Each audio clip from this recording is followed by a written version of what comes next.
نہ صرف ابھینندن کا جہاز مار گرایا بلکہ ابھینندن کو پاکستان کی مسلح فوج نے پکڑا، زندہ پکڑا اور پھر اس کو انڈیا کے حوالے بھی کر دیا۔ یہ جسچر دیا دنیا کو کہ پاکستان کی مسلح فوج اور پاکستان کی سول گورنمنٹ، پاکستان بحیثیت قوم امن کا دائی ہے، ہم امن چاہتے ہیں۔ یہ ان کے کریڈٹ پر ہے۔ اس کے بعد یہ ان کی کامیابی ہے، پھر انہوں نے ایک دنیا کو پیغام دیا کرتارپور راہداری کھول کر، ایک سدھو کے ساتھ جنرل قمر جاوید باجوہ کی جب وزیر اعظم عمران خان صاحب اپنے عہدے کا حلف اٹھا رہے تھے تو اس حلف برداری کی تقریب میں سدھو بھی موجود تھے، اور سدھو جنرل قمر جاوید باجوہ سے گلے ملے، اور وہاں پر جنرل باجوہ نے کہا کہ ہم سکھ بھائیوں کے لیے کرتارپور بارڈر کھولنے جا رہے ہیں تاکہ وہ آئیں، اور بابا گرو نانک نے جہاں اپنی زندگی کے آخری ایام گزارے وہ ان کا مقدس مقام ہے، تو سکھ وہاں پر آئیں اور اس کے اپنی جو مذہبی عبادات ہے وہ وہاں پر کریں۔ اس کے بعد سے جنرل قمر جاوید باجوہ کو بڑی انٹرنیشنل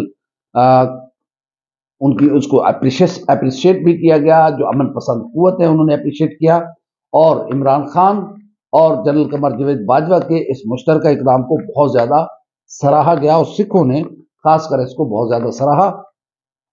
پھر کامیابی کے بعد، کامیابی کے ساتھ کرتارپور راہداری بنی، یہ سارے معاملات ہوئے۔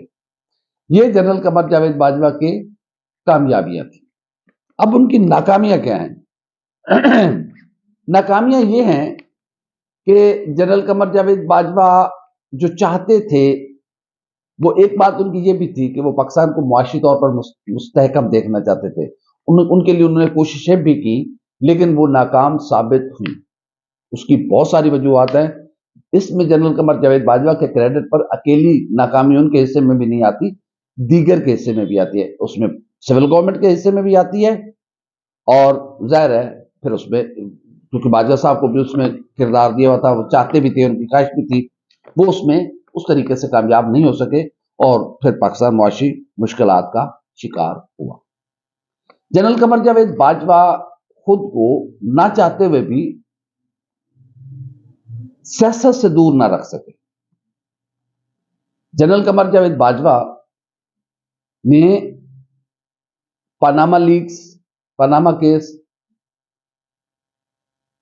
ڈان لیکس، میاں نواز شریف صاحب کی نااہلی اور مسلم لیگ نون کے لیے بہت زیادہ مشکلات، پریشانیاں، یہاں سے ان کی سیاست میں مداخلت شروع ہوئی۔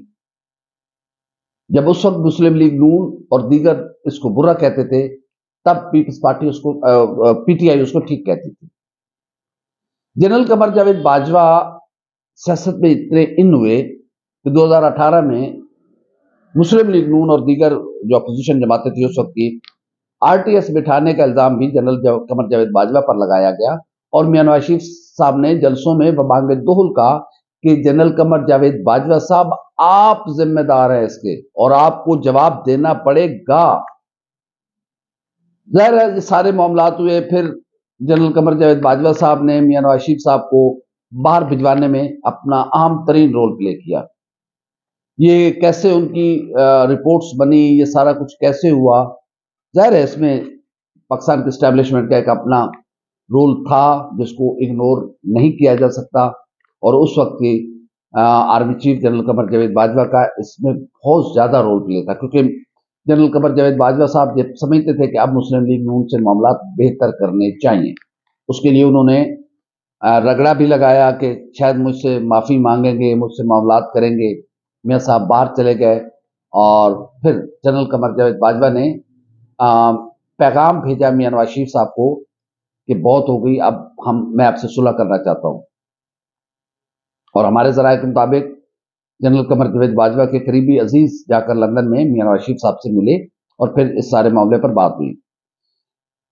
جنرل قمر جاوید باجوہ عمران خان صاحب کے بڑے قریب تھے، اور پھر ایک تعیناتی کے ایشو پر اور عمران خان کے دورہ روس کے معاملے پر جنرل قمر جاوید باجوہ اور عمران خان کے درمیان معاملات خراب ہوئے۔ پھر رجیم چینج میں بھی، یا اس میں جو بھی آپ سمجھے، اس میں بھی جنرل قمر جاوید باجوہ کا اچھا خاصا رول تھا، کیونکہ جنرل قمر جاوید باجوہ نے اپنے جو آخری خطاب تھا جو کہ انہوں نے یوم دفاع کی تقریب سے کیا تھا، اس میں انہوں نے کہا تھا کہ سائفر ایک جھوٹ تھا اور ایک بیانیہ کرنے کی کوشش کی گئی، حالانکہ جنرل قمر جاوید باجوہ خود قومی سلامتی کمیٹی کے اجلاس میں یہ کہہ چکے تھے کہ یہ غیر پارلیمانی زبان استعمال کی گئی ہے، پاکستان کے معاملات میں مداخلت کی گئی ہے، ہم امریکہ کو ڈیمارچ بھیجیں گے. یہ ساری چیزیں بھی ہو چکی ہوئی تھی. اس کے علاوہ جنرل قمر جاوید باجوہ نے ایم کیو ایم کو حکومت مسلم لیگ نون اور پی ڈی ایم کا ساتھ دینے پر راضی کیا، اختر مینگل کو راضی کیا. باپ تو ہے ہی باپ کی پارٹی، تو ابو کے بغیر جاتی بھی کہیں نہیں ہے، باپ پارٹی کو راضی کیا. اور پھر راجہ ریاض، نواب شیر وسیع، نور عالم خان، قاسم نون اور دیگر لوگوں کو توڑ کر سندھ ہاؤس میں بٹھایا گیا. ظاہر اس پر ہاتھ تھا اسٹیبلشمنٹ کا، ایسے نہیں بیٹھے رہے تھے. یہ کسی کی بھول اور کسی کی غلط فہمی ہے. اس وقت ہی جنرل قمر جاوید باجوہ کا سیاست میں رول میں آپ کو گنوا رہا ہوں. اور پھر ان ساری چیزوں کی وجہ سے جنرل قمر جاوید باجوہ بہت زیادہ متنازع ہوئے. پھر عمران خان کی گورنمنٹ چلی گئی اور راتوں رات عمران خان صاحب کی گرفتاری کے لیے وزیر اعظم اور اس کے بعد ٹرک بھی بھجوا دیا گیا. یہ ساری چیزیں، اور عمران خان نے جاتے ہوئے کہا کہ کوئی رہ تو نہیں گیا جو میرے خلاف نہ ہو. پھر اس کے بعد شہباز شریف صاحب حکومت میں آ گئے. ملک میں ایسے معاشی بحران پیدا ہوا، ایسے غربت، مہنگائی، بے روزگاری کی لہر چلی کہ سارا الزام جنرل قمر جاوید باجوہ پر آ گیا کہ ان کی وجہ سے حکومت کو ہٹایا گیا. یہ دن آج دیکھنے پڑے، اور اس کے لیے جنرل قمر جاوید باجوہ بہت زیادہ متنازع ہو گئے. وہ سیاست میں اتنے ان ہو چکے ہوئے تھے کہ ہر بات ان سے پوچھ کے کی جاتی تھی. وہ ہر معاملے میں خود آگے آگے ہوتے تھے، یہاں تک کہ میڈیا کو بھی کنٹرول کرنے کی کوششیں ان کے دور میں اپنے عروج پر رہیں. ان کے دور میں شہباز گل کو، ظاہر ہے یہ ساری چیزیں کریڈٹ ڈسکریڈٹ میں آتی ہیں. ارشد شریف صاحب کو دھمکیاں ملی، وہ ہمارے بھائی اس ملک سے باہر گئے، پھر کینیا میں انہیں شہید کر دیا گیا. سینیٹر اعظم سواتی کے ساتھ جو ہوا، اور ان کے ساتھ تو میرے خیال میں سب سے زیادہ بہت زیادہ شرمندگی کا مقام ہے بحیثیت انسان ہم سب کے لیے، کہ کیا کوئی اس حد تک بھی جا سکتا ہے کہ کسی کی ذاتی میاں بیوی کی ذاتی لائف کو کیپچر کر کے اس کے بچوں کو، اور وہ بھی بیٹی جیسا رشتے کو بھیج دی جائے وہ ویڈیو. تو بہت شاید تاریخ میں جنرل قمر جاوید باجوہ صاحب آپ اپنے عہدے سے سبکدوش ہو گئے.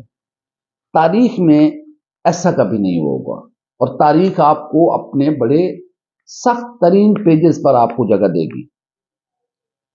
ظاہر ہے وقت ہے، گزر جانا ہے، ہمیشہ رہنے والی خدا کی ذات ہے. ہمیشہ اقتدار اللہ رب العزت کا ہے، اقتدار آتا ہے چلا جاتا ہے. امام علی المرتضیٰ کا قول ہے کہ اقتدار اور دولت انسان کو بے نقاب کر دیتی ہے کہ وہ کس خصلت کا، کس صلاحیت کا، کس حسب نسب کا مالک ہے.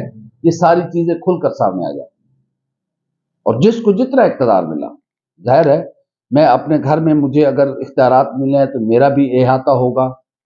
اگر میں اپنا کسی اپنے آفس میں مجھے چارج بنایا گیا ہے، یا میں اپنے 5 بندوں کی ٹیم کا بحیثیت رپورٹر، جب ہم باہر جاتے ہیں کہیں لائیو کوریج کے لیے، تو رپورٹر اپنی ٹیم کا انچارج ہوتا ہے، تو وہ بھی بے نقاب ہوتا ہے جب اس کو اختیار ملتا ہے کہ اس کے نیچے جو 4 لوگ ہیں ان کے ساتھ ان کا برتاؤ کیسا ہے. تو جنرل قمر جاوید باجوہ صاحب آپ کا انتہائی متنازع کردار رہا یہاں پہ. تاریخ، آپ کہہ رہے ہیں کہ میں گمنامی کی زندگی میں چلا جاؤں گا، تو ظاہر ہے آپ کو نہیں جانے دیا جائے گا، اتنا گمنام آپ کو نہیں ہونے دیا جائے گا. تاریخ جیسے چاہے گی، تاریخ پہ کسی کا زور نہیں ہے. تاریخ آپ کو اپنے انداز میں یاد کرے گی. اس کے علاوہ یہ اطلاعات بھی ہیں کہ جنرل قمر جاوید باجوہ صاحب نے عمران خان صاحب سے کہا تھا کہ آپ بھارت کے ساتھ بات چیت کا آغاز کریں. بہت لاد لیا ہمیں کچھ معاملات بہتر کرنے چاہیے. جس پر عمران خان نے کہا کہ جب تک 5 اگست کا اقدام انڈیا واپس نہیں لے گا، انڈیا سے کوئی بات نہیں ہوگی، اور میں ایسا نہیں کر سکتا. اس کے علاوہ جنرل قمر جاوید باجوہ صاحب نے عمران خان صاحب سے کہا تھا کہ آپ اسرائیل کو تسلیم کریں، اور پھر انہوں نے کچھ صحافیوں سے ملاقاتیں بھی کی تھی، اور صحافیوں سے کہا تھا کہ عوام کی پلس چیک کریں، ذرا اپنے پروگراموں میں تھوڑی سی ایسی بات کو چھیڑ کے دیکھیں کیا رد عمل آتا ہے.